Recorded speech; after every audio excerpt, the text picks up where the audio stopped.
Shut up and sit down.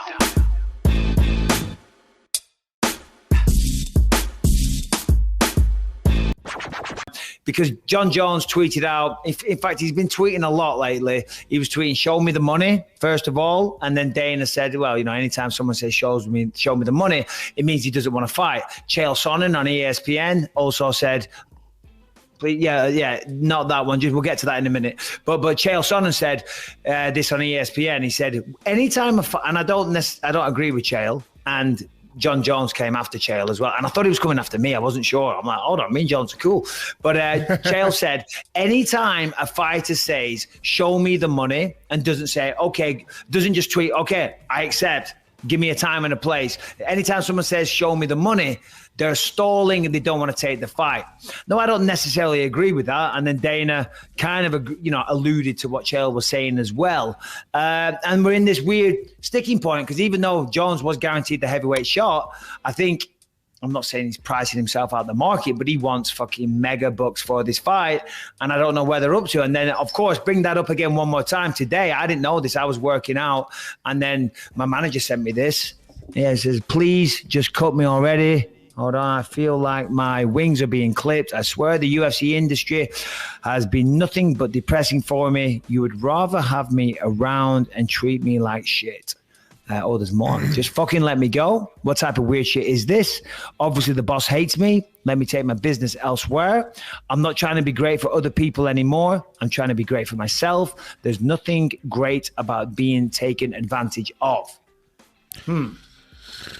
I mean, John, we started praising Jon Jones so much recently on this show, but it's like, why now? Why after Francis wins? Why weren't you saying this fucking a month ago before you were teasing this move up to heavyweight?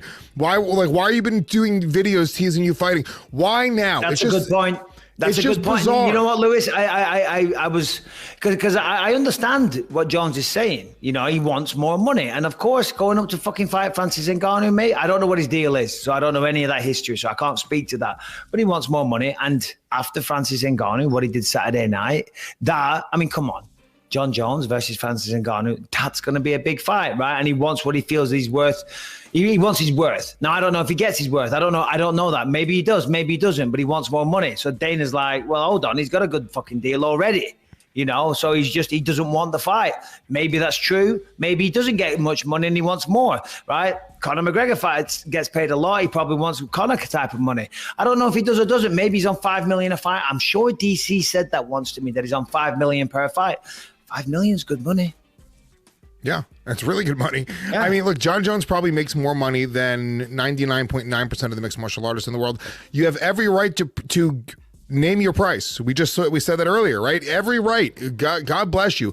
I'm just saying it's annoying as a fan where you're talking about this move to heavyweight, you're teasing it for months, you're showing all these dumb videos, and then when it's time to fucking make the fight, now you're like, oh, show me the money, pay me what I'm worth. Dana White, I mean, that post-press conference had some great little moments where it's like, look, if I'm Jon Jones, I want to move to 185 pounds right now, right? If I'm Jon Jones, I don't want this fight.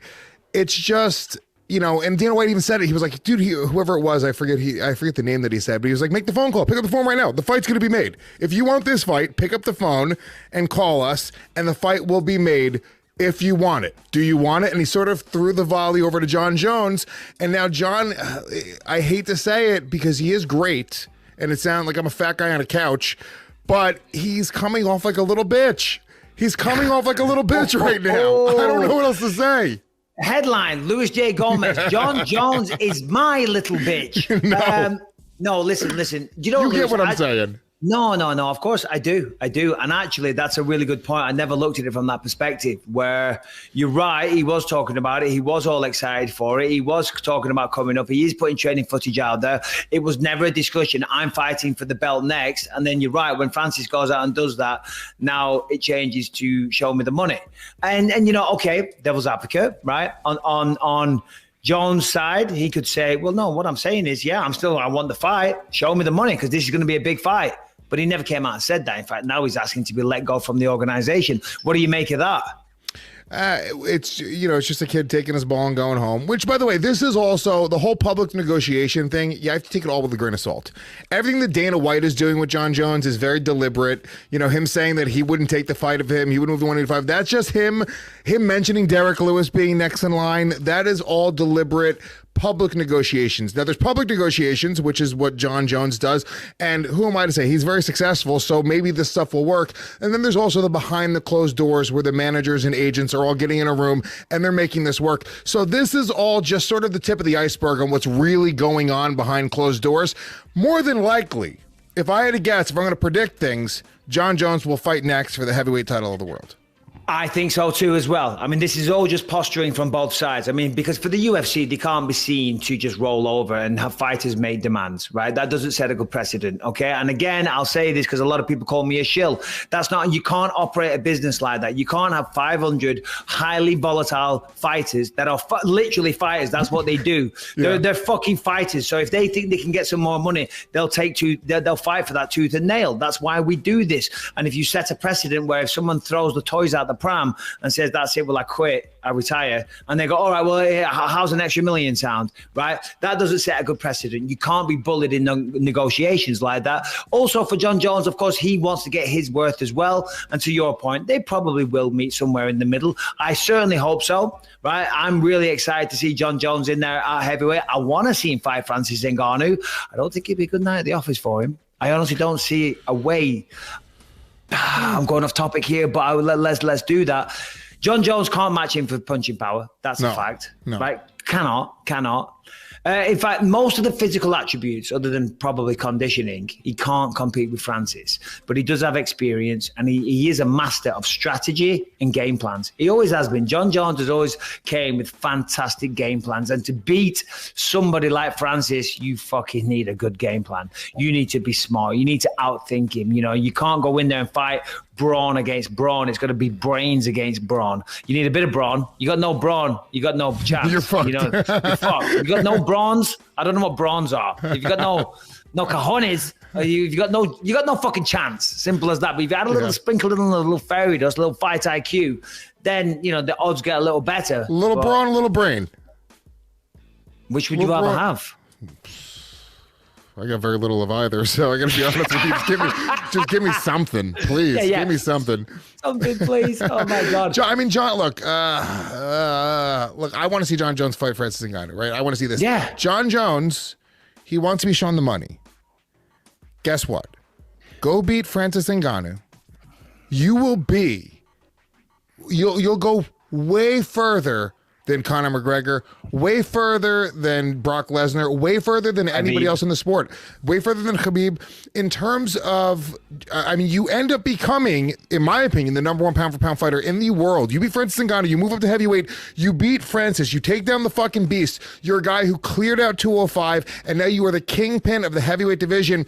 The heavyweight division is something that they haven't been able to create a marquee star out of really ever in the history of the sport. Back in the day when it was like Tim Sylvia and Andrei Arlovsky, it wasn't like those were never the guys who people really gave a fuck that much about. Even with Miocic, who we love and we're big fans of, he just didn't have that same sort of drawing power. Jon Jones, with the heavyweight strap around his waist, as the baddest man on the planet, that gives him so much value, and he will go down in history as the greatest fighter of all time. And that will give him more money, more fame, more accolades. It will do more for his legacy than anything else that he's done. And I think that's where his mind should be, because the money is just a byproduct of that journey and that success. The money will definitely 100% be there. The problem is beating Francis Ngannou. No, that is the problem. And just to play devil's advocate on Jon Jones' side, he's done that. He's got the accolades. He's broken the records. He's defended the belt more times than anyone, I would assume. I don't know if that's true, but I'd be very surprised if that wasn't the case, right? So all that there's left now for Jones is financial reward. You understand what I'm saying? Because, you go out there as a fighter, you want to prove yourself. You want to show I'm the bad man. I want to win the championship. I want to defend the belt. He's done that. He's done it. And again and again and again. He's taken out generations of fighters. Realistically now for Jones, I was talking about Stipe having a lot of money. You know, I'm sure Jon Jones has got a lot more. You know what I mean? He's been the champion pretty much for as long as anyone can fucking remember. Do you know what I mean? What year was it? 2011, something like that. He's pretty much been the champion of the world at UFC light heavyweight division for about 10 years, right? He's earned phenomenal amounts of money, but more importantly, he's got the respect and he's got the things that money can't buy. So now the only reason for him to keep going in there is for phenomenal paychecks. You know what I'm saying? So that's why, and again, I don't know anything of the situation, but for Jones, that's all he wants. He wants these big paydays. And of course, for the UFC, they're happy to pay him big paydays, but you know, there's got to be a middle ground. You know what I'm saying? Of because course. UFC do pay big money. If you're one of the stars, if you're one of the guys, you're going to make good money. I made great money when I was fighting, and I'm not a Jon Jones. I'm not a Khabib. I'm not a George St. Pierre. But still, I'm still living off my money from my fight career now. You know what I'm saying? So the money's there. How much Jones wants? Is he living in reality, or is he in crazy world? Is he talking $20-30 million? You know what I mean? Because that's not going to happen. 5-10, maybe. I don't know. I'm not involved. It's above my pay grade, but you see what I'm saying? Yeah, of course. And look, he has every right, and I agree with him. Jon Jones is worth a lot of money, right? And he's worth a lot of money to the UFC, but there's a number, obviously, they're going to pay you it or not pay you it, right? And you have to sort of look in the mirror and go like, well, what am I really worth? They're the number one promotion in town. They're the guys who have built this sport into what it is today. So you have to, that's data that you have to look at and go, well, that's valuable data. If the number one guys in town who really know what the fuck they're doing, the guys who actually built my career for me, or in conjunction with myself building my career, if they think I'm worth this much, that data should be valuable to you to a certain degree.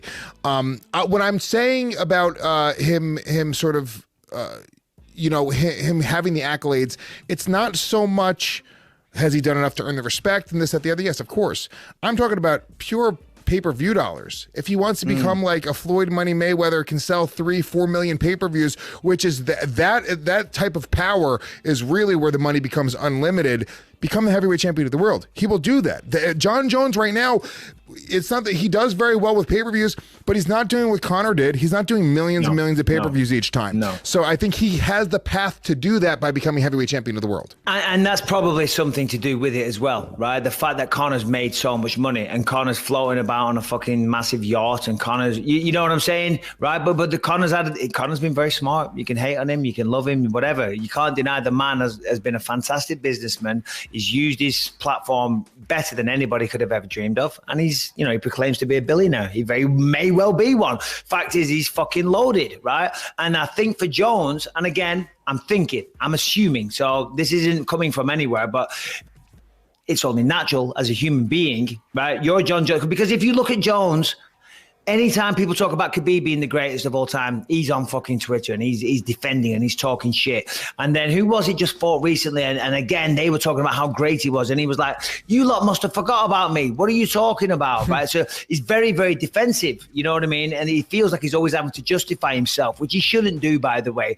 So, but if he's looking or maybe hearing rumors, because people talk and it's not always truths that get told in these little conversations, people exaggerate, or you know, in England, you call it Chinese whispers. I fucking dare say that anymore. Do you know what I mean? But what do you call it here? You say one thing to someone, they say it to someone else. Before you know it, you got to pay $5 million. Telephone. It's a game of telephone. Telephone, you call it. England, we call it Chinese whispers. Stop the Asian hate. I do say that, but that's what they call it. I love how you just throw it. Stop the Asian hate in the middle of your. I agree. But you know what I mean? Hey, listen, I don't want to get fucking cancelled. When I was a kid at school, they called it Chinese whispers. That's all. And maybe, who knows? Maybe the number that got back to Jones is $30 million. And he's like, well, fuck that. That's what I want. So then therefore UFC are like, you're crazy. What are you talking about? And as you said, to your point, the reality is, even though he's been so great and he's been such a dominant champion for so long, his pay-per-views don't generate those kind of numbers. So then when he sees Khabib on several million guaranteed plus pay-per-view and he's not getting that, I don't know if he does or doesn't, but let's just assume he's not, then again, that's going to wind him up. Do you know what I mean? At the end of the day, he's going to set out his stall. The UFC obviously are already saying no. Do you know what I mean? So what do you want to do? and he's asking to be let go by the company, they're never going to do that. You're under contract. Why are they going to let him go fight for somebody else? That just doesn't make sense. And I mean, look, we've seen Jon Jones be suspended a couple times. We've seen him now take off. He relinquished his 205-pound title. He's stepped away from the sport. The sport has survived. It's been fine without him. Yeah, in fact, actually, if you just reminded me of something there, if you look at Chael Sonnen's Twitter, because you just mentioned that Jones unfortunately had these skirmishes with the law, shall we say, and that reminded me of this tweet from Chael, because I told you, Jon Jones tweeted out, if you are a former fighter and you think that I'm scared, then shame on you, or something like that. I forget the exact tweet, but I have Chael's response here. And he says, if you are a former fighter who can't pick a weight class or an opponent with multiple arrests and failed drug tests, you are the problem personified. So, yeah. Chael and Jones going back and forth there. But I'm saying, to your point, that kind of is a point as well, because Jones has been out of the octagon for a while through poor decision making. The UFC has done a great job. I touched on this a little bit earlier at sort of building the brand of the UFC. And whether Conor comes or goes, Brock, Ronda, anybody, Jon Jones, it really doesn't matter. They can't put all their eggs in one basket. And this is one of the problems with boxing, is like you had a few stars and that was it. And those stars were bigger than the sport of boxing. So the UFC, they have a lot of power in the negotiating process, right? And I also think that the UFC, they're really great. They're really great at specifically doing this. So I think that they probably will come to terms and we'll see this fight happen. I will tell you right now, I don't necessarily agree that it's going to be a short night at the office for Jon Jones if he fights Francis Ngannou. He talked about that on Twitter that night. He was like, look, I've moved out of the way of way faster punches. I've been, I have a lot more experience. So the fact that I think that's a really interesting fight, And another X factor is how well Jon Jones will move at heavyweight. I watched those videos again that we kind of touched on because they were a little bit grainy. Slow. You think he was slow? I thought the extra weight. Well, listen, it goes without saying. That is a fact. If you get heavier and bigger, you will move slower. Okay, granted, if you put on like the proper muscle and it's fast twitch fiber, then okay, that'll generate speed. But if you're also putting on fat along with it, yeah, you're gonna be a little bit slower. Just in the same way, if you get lighter, okay, you got to do it right. Can't be skinny fat, you know what I mean? But if you're lighter and athletic, you're gonna be faster than what you were if you were heavier and athletic. You know what I mean? It just goes with it. And maybe, who knows? Maybe that'll be to his detriment. Just because someone puts on weight and goes up a weight class doesn't necessarily mean that they're going to be a better version of themselves. Right. It is a good fight. And I just want to say this as well. Jon Jones isn't scared. Jon Jones isn't scared. Listen, he stepped in the octagon. He's fought the best fighters in the world for 10 years in a row. Title defense after title defense. He's not scared. But, it is, I want to choose the right words. I was going to say a worrying prospect. I don't know if that's the right way of putting it. It's a daunting fight. It's a real fucking fight. This isn't him going in there. And no disrespect to Thiago Santos or Dominic Reyes or anyone like that. They were great fights, tough fights that he won though. But this is a different kettle of fish altogether. This is literally stepping in there at a weight class that you're not really accustomed to, that you've never fought at before, against the person that pretty much everyone's fucking terrified of, because he can turn people's lights out just like that. He made short work of the greatest heavyweight champion of all time. It's a daunting prospect. And so for him, I understand what he's saying. For him to put all of his reputation on the line, which is what he's doing, because he's allowing Ngannou to become an even bigger star by beating the great Jon Jones, the only man to do it. Is like, well, if I'm going to put that on the table, then I want to put it up against some real money. Now, I'm sure there is real money, but he wants more. Right? That's up to him and the UFC to sort out. But us as fans outside of the situation, it's a little frustrating because I just want to see the fucking fight.